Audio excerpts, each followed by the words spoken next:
The TV hits with breaking news. Some CEO named Mr. Corporate Trash from Dato Industries is missing. Our boy is just casually like, "Hey, he probably got clapped," and he keeps watching. But then he hears some sus noises from outside his room. My man grabs a hammer stick. Plot twist. There is a whole-grown man tied up in there, shaking like a chihuahua. It is Mr. Corporate Trash himself. Bro kidnapped this CEO and got him looking like a hostage in a discount horror movie. Our boy just puts the hammer down and then grabs this dude by the chin. He asks why he should let him live. Mr. Corporate Trash is stuttering, saying he did nothing wrong, claiming he has no idea why he's tied up in some random dude's spare room. My man lets go of his face, and immediately, Corporate Trash starts coughing like he swallowed a whole granola bar. Then, we get flashbacks. This CEO has been out here abusing innocent women for sport, torturing them, and beating them for no reason. But this man is still playing dumb, acting confused about what he did wrong. Hearing this, our boy brings the hammer back into frame and tells him straight up, "If you were innocent, you wouldn't be here getting this smoke." Corporate Trash panics and screams he will atone for his sins himself. But my man grabs him by the hair like he's about to give the world's most aggressive haircut. He says, "Nah, only I deliver your karma, bucko." He raises the hammer. Wrong. My man couldn't bring the hammer down in time. He gets knocked back a bit. Then, Corporate Trash snaps the ropes with his bare hands. This dude is free now and he is geeked. He grabs the hammer and rushes at our boy with murder in his eyes. Our boy looks surprised for like half a second. Then he just smiles. Corporate Trash swings the hammer and my man dodges it like he's playing Dark Souls. Corporate Trash is standing there buffering. Then, Bro tightens his fist and delivers a punch so clean it probably echoed. Corporate Trash can't handle it. He tries to stand up all tough and gets a kick to the leg that sends him crashing to the floor harder than NFT prices. Now, Corporate Trash is crawling like a roach. He drags himself through the gate and hides inside. But when he turns around, corpses, just staring at him. Then, our boy walks in behind him all calm and drops the coldest line. He says most humans are herbivores. Some are carnivores who eat the herbivores. But among them, there is a hunter who hunts the carnivores for fun and sends them straight to the afterlife.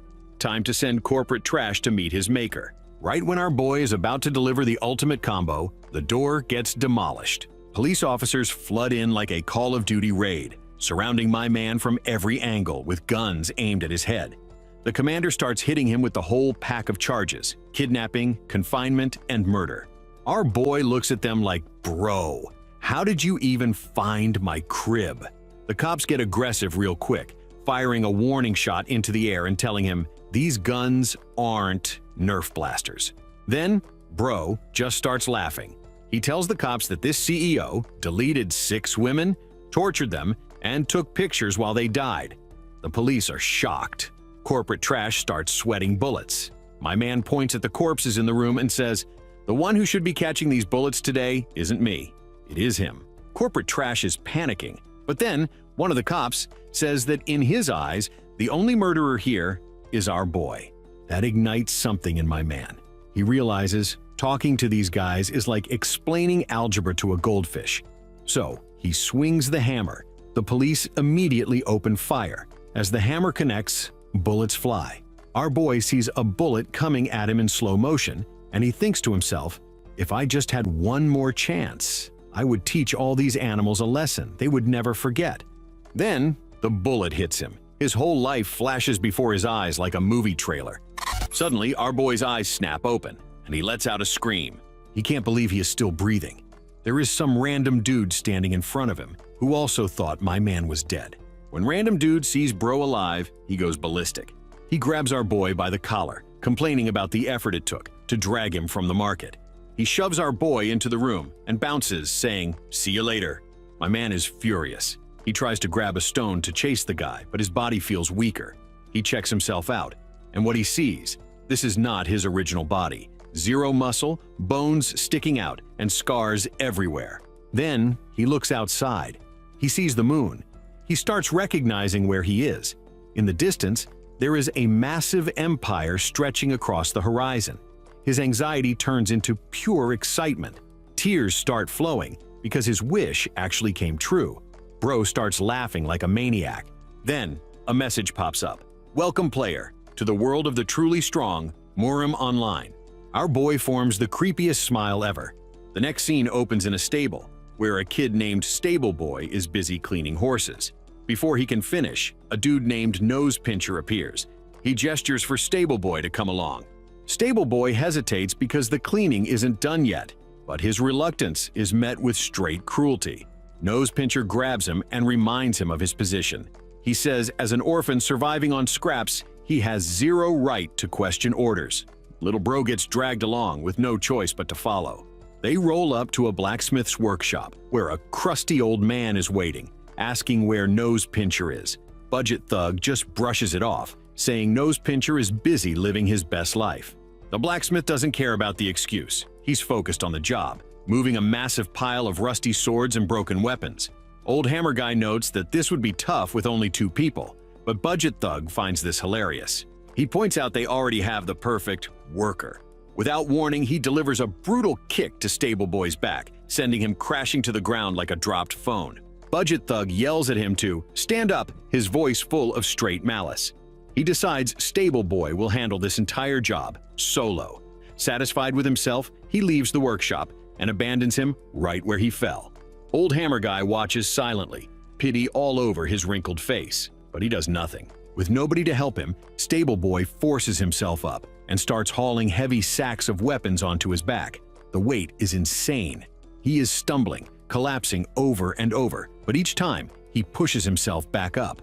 His body is shaking, but he refuses to quit. Old Hammer Guy eventually suggests he rest, but Stable Boy insists he can keep going. But his vision is betraying him. Everything starts blurring, and from far away, he hears a voice echoing in his head, asking if this miserable existence is really all his life will ever be. Unable to take it anymore, he finally collapses from pure exhaustion. When his eyes open again, something is different. There is a towering shadow figure standing in front of him. Before he can understand, a massive blow strikes him with overwhelming force. Pain consumes him, and memories surface. The typhoon that deleted his family, begging at the Dan family's door. He realizes his entire existence feels like a mistake. Stable Boy is lying on the cold floor of the stable. His body is broken, but his eyes, they are glowing with a chilling red light. A twisted smile spreads across his face as he rises. He walks back into the stable without hesitation. Seeing his reflection in the water, he remembers the name of this body. He realizes the truth. The original boy died from that beating. What's occupying this body now is our boy. Someone else entirely. As he struggles to process this, a massive blue screen materializes in midair. It welcomes him to Murim Online. Meanwhile, Nose Pincher is walking through the streets, grumbling. He vents by kicking the stable door open and hurling a bowl of food inside. The food spills across the floor, but our boy remains silent. His glowing red eyes observe everything, calmly. It has been 2 weeks since he woke up. He has been gathering intel, and he's learned 2 major things. First, people here speak Chinese, but this place is not China. He watches guards training with superhuman speed, leaping through the air faster than any normal human should. Martial arts here aren't performances, they are real. This world operates under the laws of Murim. Second, the system itself. The status window functions perfectly, but only he can see it. Even with the system, he understands this world isn't virtual. The people here think, feel, and suffer. They are not NPCs. As he looks at the blue screen, he wonders what he truly is, but the answer doesn't matter anymore. Suddenly, Budget Thug appears at the stable entrance, face filled with mockery and straight rage. He approaches, still mad about getting punished in our boy's place. But this time, my man stands up without fear. He calmly picks up the spilled bowl and starts eating the food off the ground without hesitation. This act ignites Budget Thug's fury. The brute attacks, but our boy reacts instantly, blocking the strike with the bowl itself. Shock flashes across Budget Thug's face as my man counters with a precise punch. His red eyes blaze brighter as he grabs Budget Thug by the neck and slams him down with overwhelming force.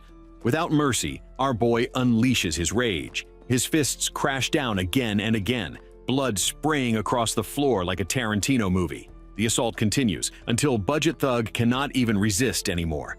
My man finally stops, standing in the middle of this carnage, as a red aura surrounds him, like he just unlocked his final form. Closing his eyes, he breathes deeply, reflecting on what he just did. Whether he is a human or a player doesn't matter. This world follows one law: only the strong survive. Here, strength decides everything. In this place, he doesn't need to hide. He is no prey. He is a predator. Beyond the village lies a jungle called Gango, where even more terrifying beasts roam freely. Thinking about them, a smile forms on his face. Once his body recovers, he will start hunting again. For true predators, this world isn't hell. It is paradise. And in the divine land of Murim, Bro has finally found where he belongs. Back in the present, our boy lowers himself beside Budget Thug's lifeless body to recover his strength. There is no satisfaction in deleting someone so insignificant, yet something important still needs to be confirmed.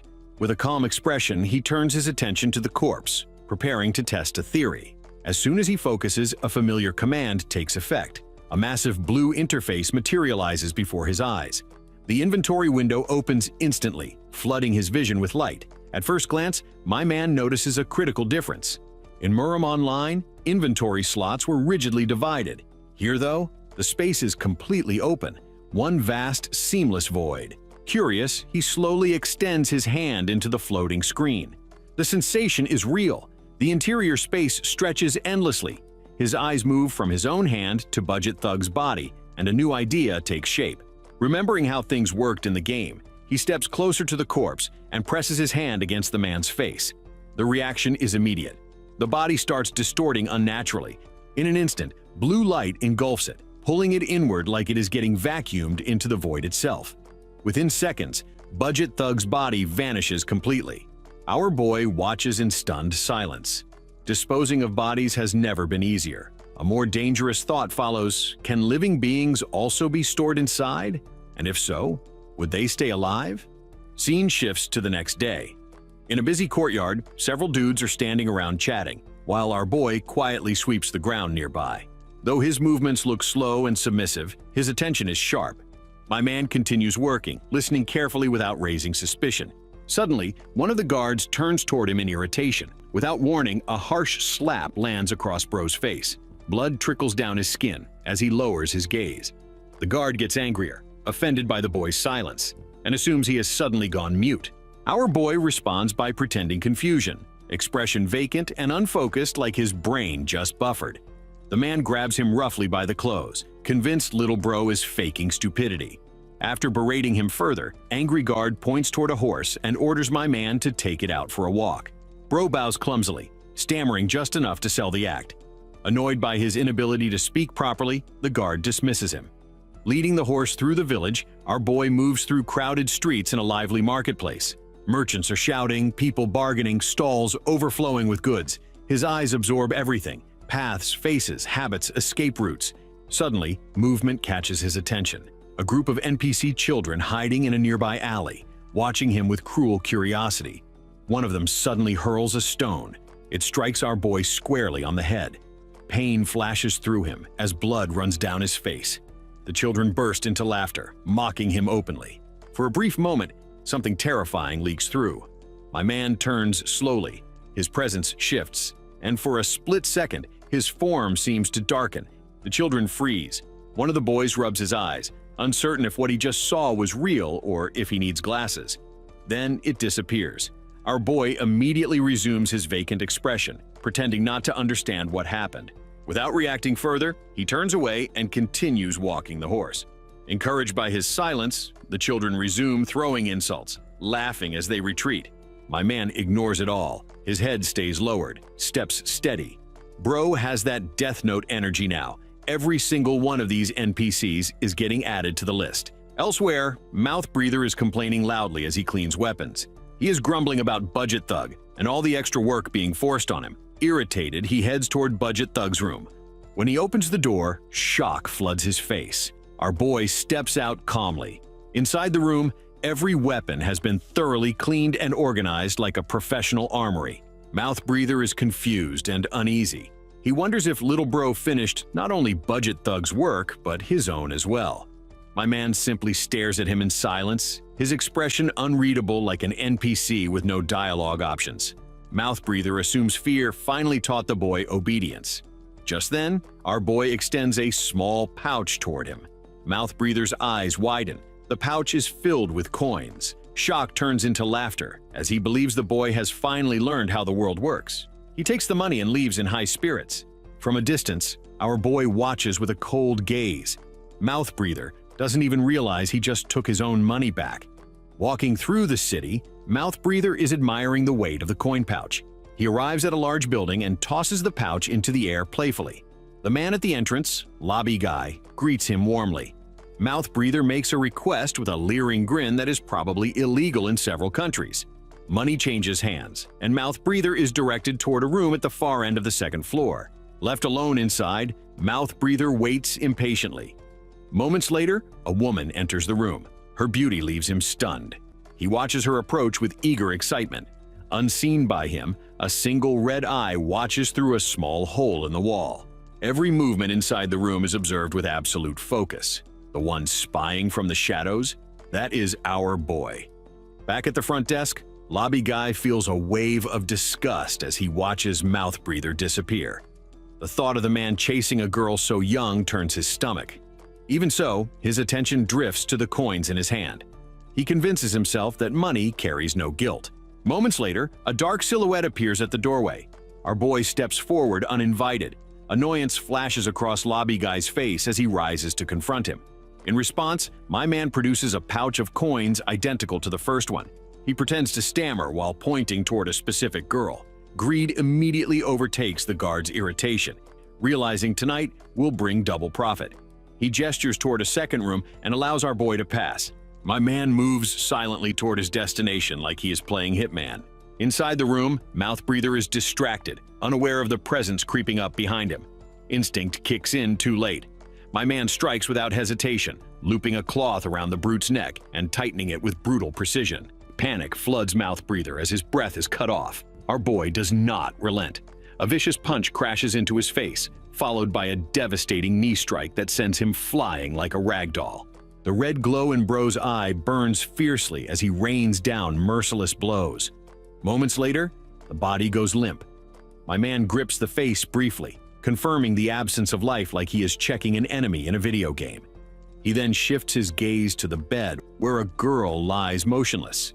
He observes her without emotion. She remains unaware of the violence that unfolded moments ago. He studies the marks on her face and categorizes her without hesitation.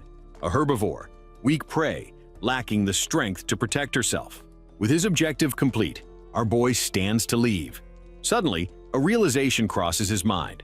Turning slightly, our boy focuses, and just as expected, the familiar blue status screen appears. His experience bar has increased.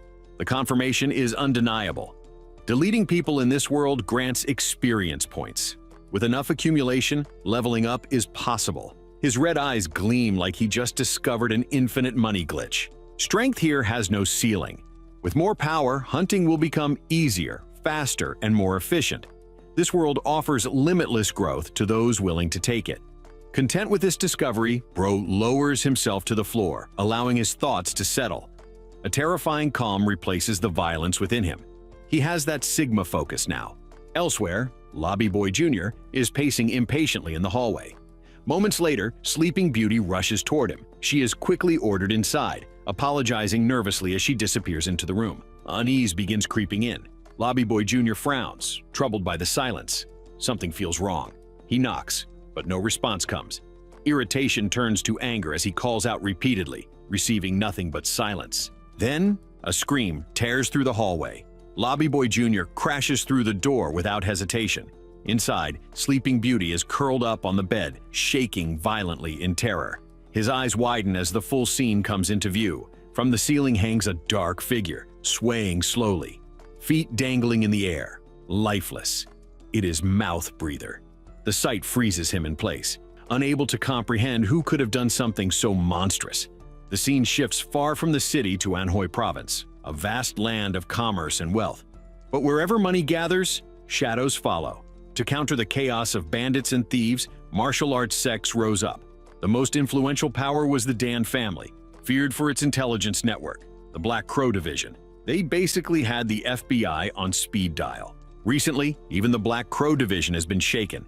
Inside a quiet room, a subordinate presents a scroll to his superior. His expression is grim. The report details a disturbing phenomenon, a sudden surge of suicides across the province. Nearly 100 lives have already been lost. Every case appears flawless, with every trail leading cleanly to suicide. The perfection itself troubles Detective Dio. The patterns feel artificial, like someone is farming kills. He learns the first victim was Mouth Breather, a member of the Dan family itself. That raises alarms louder than a fire drill. Detective Dio decides to investigate personally. He arrives at the inn and stops before the room where the body was found. Lobby Boy Jr. verifies it, still visibly shaken like he has PTSD. With a sharp gaze, the detective begins his inspection.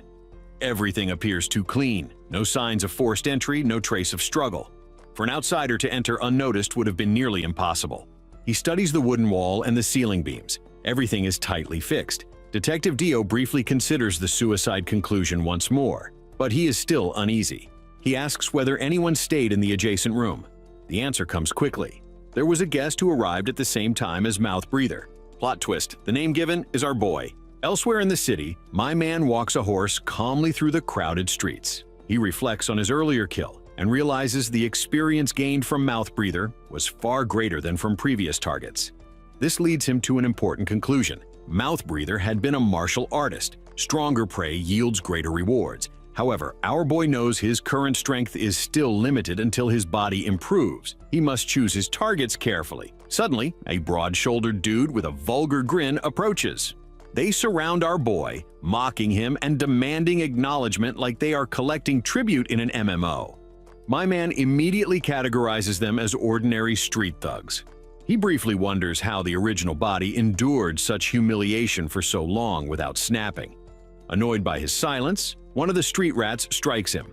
A larger shadow steps forward. We're calling him Big Thug, seizing our boy and dragging him and the horse into a narrow alley like he is collecting a package. My man considers deleting them on the spot, but he dismisses the idea. Killing them here would draw too much attention. A commanding presence enters the alley. The men freeze as a figure steps forward. He examines the horse with interest, his eyes lighting up like he just found a legendary drop. He explains that his superior has an obsession with fine horses and intends to take this one as a gift. In that moment, my man understands the plan completely. The thugs were never the goal. The horse was. With quiet certainty, our boy decides they chose the wrong prey. Time to drop the act. He speaks clearly for the first time, challenging Boss Django directly. Instantly, a blue light erupts as our boy activates his inventory like he is pulling up a pause menu. Boss Django recoils in disbelief, unable to comprehend what he just witnessed. At the same time, the horse vanishes into the inventory. A violent surge of purple energy detonates through the alley, ripping apart the surroundings like a grenade. One of the thugs screams in terror, convinced they are witnessing sorcery. A familiar screen appears. Our boy has leveled up to level 2. A powerful red aura bursts from his body, overwhelming the space like a Dragon Ball transformation. The gang turns and flees, screaming that he is no human at all. As the thugs scatter, our boy catches one street rat in desperation. He grabs him by the collar and drags him across the ground without mercy like he is taking out the trash. Sometime later, Street Rat wakes up to find our boy sitting in front of him. My man presses a knife against his throat and demands info. Terrified, the thug reveals that they belong to the Black Snake Society, one of the ebony syndicates that control the back alleys. Boss Django is an executive, and the leader is a man named Big Boss Bang. In modern terms, they function exactly like a gang. Our boy demands to know everything about the syndicate. He makes it clear that survival depends entirely on the usefulness of the info. Talk or get deleted, your choice. Hearing this, Street Rat feels relieved and hopeful. Finally, a chance to survive. Plot twist. In the very next moment, Street Rat is lying lifeless on the ground. Our boy calmly opens his inventory and disposes of all the bodies without leaving a trace. Afterwards, our boy sat quietly and reflected on what he had learned. The existence of the Ebony Syndicate stood out as a crucial discovery. He had been searching for prey that fell between martial artists and civilians, and he found it unexpectedly. From that moment on, my man resolved to hunt these gang members as his primary targets. Looking down at his hands, Bro noticed every mark had vanished completely. All his previous wounds healed the instant he leveled up. The possibility crossed his mind that even fatal damage might be repaired if he is close to a level up. A hunter hiding among prey must appear completely ordinary. The safest approach was to level up only in secret. Just then, a system message appeared reporting a critical error. The message insisted there were no issues continuing the game, but the warning remained. He concluded the cause was himself. Both the game system and his own existence, which should never have existed here, were operating at the same time. He checked his status window and saw that stats once shown as question marks were now gauge bars. Real life doesn't have exact numbers, so the system is adapting. He examined his skills: stab, block, and throw, standard starter pack stuff. However, one skill stood out. Spirit Eye was something he had never encountered before. Suddenly, the system announced the skill was activating automatically. An enemy with a level difference of 10 or more had entered within a 20-meter range. As the message persisted, the distance steadily decreased. Our boy suspected the skill functioned as an early warning system. As the distance shortened, his attention shifted toward the gate. He reasoned the approaching presence was likely an expert from the Dan clan itself. He didn't know how large a 10-level gap was, but to reach level 10, he would likely need to delete thousands of people. As the door opened, a man stepped inside and placed a hand on our boy's shoulder. This dude, Inspector Chad, asked if he was the one who killed Mouth Breather. The moment my man saw him, panic set in. Inspector Chad circulated internal energy through his hand, sending it deep into our boy's body. That energy flowed everywhere, inspecting him from the inside like a full-body TSA scan. After completing the inspection, Inspector Chad calmly removed his hand and left with his subordinates. My man remained silent, holding his breath the entire time. Outside, a subordinate named Sidekick Steve questioned why the inspector left without a proper interrogation. Inspector Chad acknowledged he had been suspicious, which was why he injected that energy. He explained that if Bro had practiced martial arts even slightly, there would have been a trace. Sidekick Steve asked for the result. Inspector Chad explained that our boy's body was completely empty. He possessed no internal energy at all and was nothing more than an ordinary person who had never learned martial arts. As Inspector Chad moves on, he wonders if the suicide plague has finally ended. He has no idea that a new wind of slaughter is about to blow. Our boy has leveled up and is ready to farm. Inside a rainy bar, Gossip Guy praises the figure the city is calling the Nameless Swordsman. He whispers that the White Tiger Unit and the Red Wolf sect have already been wiped out. Only the Black Snake Society remains. A snitch in the corner listens to every word before slipping out into the rain. The speed run has officially begun. At the gates of the Black Snake Society, our boy appears like a ghost. He slits the throats of the guards, Sleepy Joe and Angry Sergeant, with clean execution. No witnesses. He moves inside, only to find an ambush waiting. Dozens of thugs hold swords and daggers, their eyes filled with hate. An elder recognizes him as the Nameless Rat. Suddenly, a thunderclap strikes the sky. The thugs rush him all at once. My man activates his skill, Sweep of 1,000 Soldiers. With a single, overwhelming swipe, he beheads almost everyone in one motion.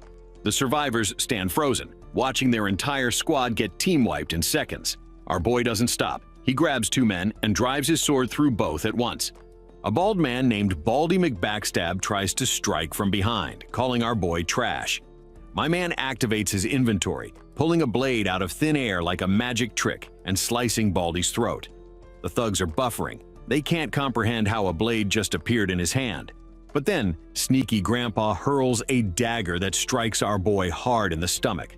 Blood spills, and my man drops to his knees. The thugs smirk, thinking the monster is finally human enough to die. Wrong move. My man grabs the dagger and rips it out himself. He starts laughing loudly. His eyes turn blood red as he charges them with two daggers, moving like a starving predator. The hunters are now the prey, and they are screaming in terror. Inside the residence, Paranoid Pete is biting his nails as the screaming outside fades. He realizes only 13% of their forces remain. He tries to justify their crimes, human trafficking and extortion, thinking they weren't that bad. He decides they must lure our boy into the darkness of the back alley leading to Paradise Mansion, the leader's residence.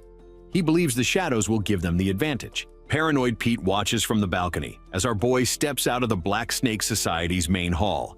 Panic hits him instantly, and he screams for the archers to fire. A barrage of arrows launches toward my man, all at once. Bro leaps into the air, twisting and turning to dodge every single arrow. From a distance, Paranoid Pete can no longer see our boy clearly and begins to wonder if he is finally dead. Suddenly, a scream erupts from the base, then another. One by one, they see our boy cutting down every man, slitting their throats effortlessly. Paranoid Pete stands frozen in terror, horrified by the slaughter. Still, he clenches his sword and steps toward Bro, realizing everyone else might already be dead. Overcome with fear, he recognizes the truth. My man is the nameless wanderer. He struggles to understand what our boy wanted and why he'd come after them at all. As he looks into those blood-red eyes, shock and terror seize him completely. Pete screams in defiance, questioning what right our boy has to act this way. Before he can finish his sentence, our boy moves instantly and slices Pete's throat. After the kill, my man makes his intent clear. He desires only one thing: their lives. The scene widens to reveal the aftermath of the night. The entire area is filled with corpses. Blood spreads in every direction. As our boy stands there staring at the carnage, a faint smirk forms on his face. Man is admiring his work like an artist at a gallery. It is revealed that when he first started, he was very weak, but he had to use lures, arson, and ambushes to take out the White Tiger Gang. By the time their leader, the Tiger King, realized what was happening, half his men were already dead.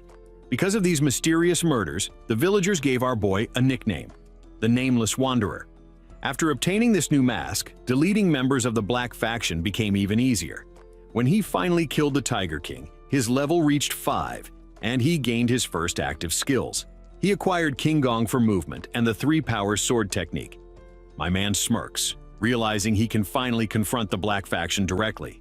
By the time children in the streets are playing pretend as the Nameless Wanderer, the Red Wolf cult has already been wiped out. The final boss in the city remains Big Boss Snake. On his balcony watching the rain, Big Boss Snake mocks the idea of our boy being a hero, pointing out his sinister appearance. My man laughs creepily, his eyes glowing red, and explains he kills because he is not a hero. Big Boss Snake steps forward, taking his sword in hand. He expresses that our boy is an interesting individual and welcomes the confrontation. Blue aura erupts from Big Boss Snake's body as he rushes forward. At the same time, red aura bursts from our boy as they charge straight at each other. Their swords collide in a violent clash. Big Boss Snake strikes our boy in the stomach, slicing it open. Despite the injury, my man continues attacking without hesitation, shocking the boss. In response, Big Boss Snake launches a precise strike and severs our boy's arm. Blood sprays from the wound as my man stumbles back.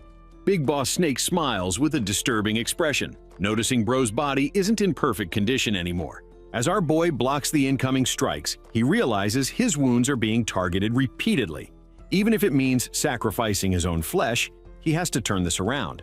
Big Boss Snake mocks him and unleashes his 3-pointed sword technique.